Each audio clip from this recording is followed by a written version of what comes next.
Springfield, Massachusetts, 1891.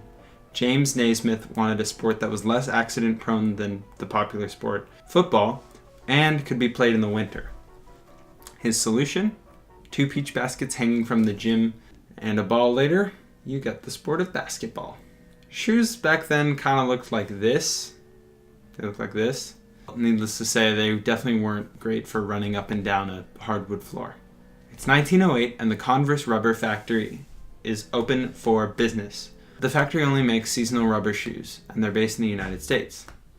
Fast forward, Converse notices how popular basketball is and realizes they can make a lot of money selling a shoe designed for the sport.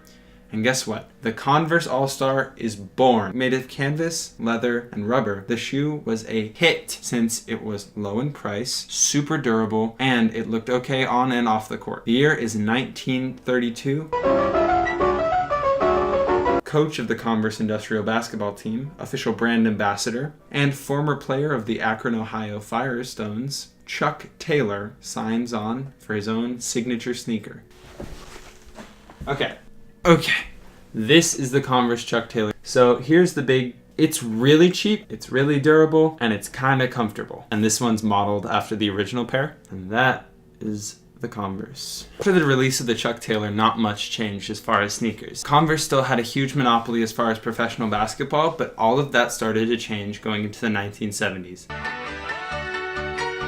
Companies like Pro-Ked releasing their Royal Master, Pony releasing the Top Star. Hello, today I have a review of the Pony Top Star sneakers. And Puma came out with their iconic Clyde, Nike with the Blazer, and Adidas with their Superstars.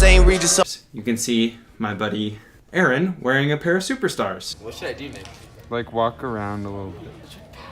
Why do these make your jeans look so much skinnier? Those make really good quality shoes for you're out and about. If you know that the Adidas Superstar was originally a basketball shoe, a low-top version of the Adidas Pro model, what made the shoe insanely popular was the endorsement of one of the greatest basketball players of all time, Kareem Abdul-Jabbar, seen here.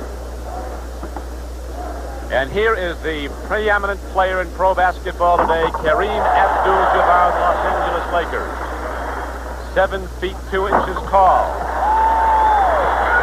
Within a few years after Kareem's adoption, the shoe took hold of 75% of the NBA's feet. Yeah, that's a lot of feet. Actually not that many, but you get the point. As the 70s started to fade away, a new player, a new sneaker, a new era of basketball shoes came onto the horizon, and the guy leading that brigade was Michael Jordan.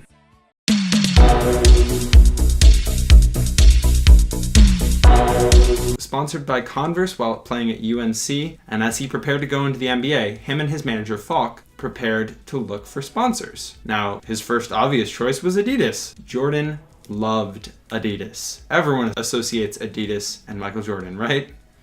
Wait. Adidas was not taking, not because they didn't think he was a stellar athlete, but because of the risk of the investment at the time. You see, company founder Adi Dassler had recently passed away in 1978, leaving his wife in control, who had never run the company before, the wife passing that down onto her 4 daughters. The issue with that was, what do you do with 4 daughters? None of them could come to an agreement, and the woman and husband running the basketball division felt that it wouldn't be proper to give Jordan a contract. Rumor has it that some of the husbands did a little bit of embezzling with some money at Adidas, and it wasn't the best time for the company as well. So Adidas wasn't taking.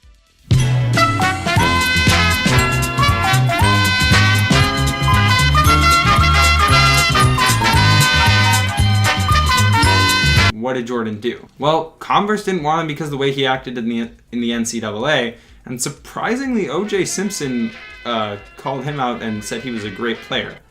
Phil Knight, the CEO of Nike, actually, a little company you might have heard of, attended a meeting with Jordan and was infatuated with him. But when Falk, his manager at the time, asked how Jordan felt about the trip, Jordan claimed that he just didn't want to go to any more meetings and he wanted the process to be over. At a dinner, Jordan, quote, said, "I don't want to go to another meeting," to his manager Falk. It said if he didn't accomplish one of 3 things that year, they could pay Jordan only for 5 years of the contract and end it 2 years early. Those 3 things were become an all-star, average 20 points a game, or win Rookie of the Year. Well, Falk, his manager at the time, questioned, what happens if he doesn't do any of those things but still sells shoes? Nike's response, if Jordan sold at least $4 million worth of shoes, he could keep, in his 3rd year, he would get the final 2 years of the deal. Jordan was still loyal to Adidas at this time, and he even went back to the company with Nike's contract in hand and begged them, saying, this is Nike's contract. If you guys come anywhere close, I'll sign with you guys. Jordan was desperate, but Adidas didn't bite. And, well, so he signed with Nike. After signing with Nike, Falk came up with the iconic Air Jordan moniker, and on September 15th, Nike created a revolutionary new basketball shoe. On October 18th, the NBA threw them out of the game. Fortunately, the NBA can't stop you from wearing them. Air Jordans from Nike.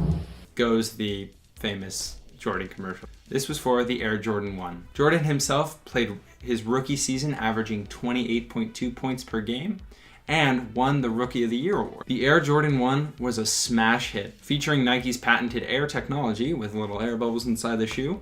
Regardless of whether or not they actually did anything, they did make the shoe lighter and a lot easier to play in, which was very helpful for Jordan's playstyle. Coming in at $65 retail, which is insanely cheap at the time, Jordan and Nike sold $100 million worth of revenue in shoes, just for the Jordan 1 alone in its first year.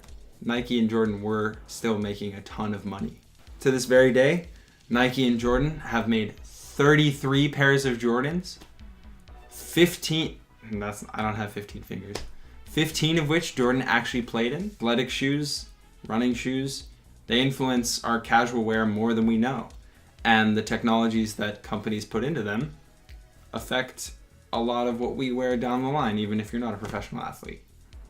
So, thank you for watching my video.